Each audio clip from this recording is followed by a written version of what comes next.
Tumako tayo ng Estados Unidos. Biyahe ng Pangulong Bongbong Marcos sa New York at concert event ni First Lady Liza Araneta Marcos sa gitna ng All Price Act dinipinsahan ng palasyo. Mula sa New York, nandun si Radyoman Chanel Salazar. RMN Live Report!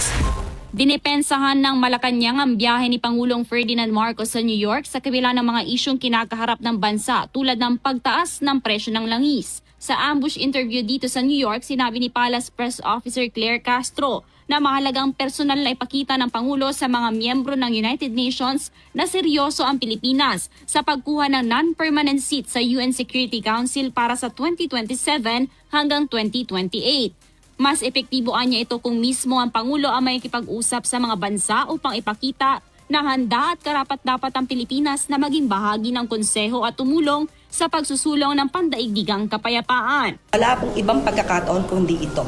Ito po ang kinakailangan makipag-usap po at ipakita na ang Pangulo po mismo ay interesado po na ang Pilipinas ay mabigyan po ng non-permanent seat sa UN Security Council.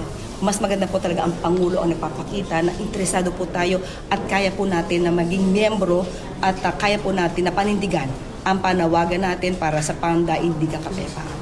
Samantala, sinagot din ng Malacanang ang puna ni Attorney Harry Roque tungkol sa konsyertong ginanap sa Goldenberg Mansion na dinaluhan ni First Lady Liza Araneta Marcos sa kabila ng utos ng Pangulo na magtipid sa enerhiya.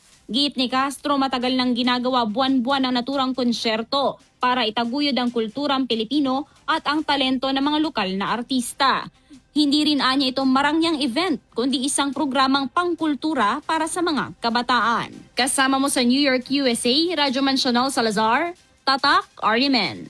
RMN Network News!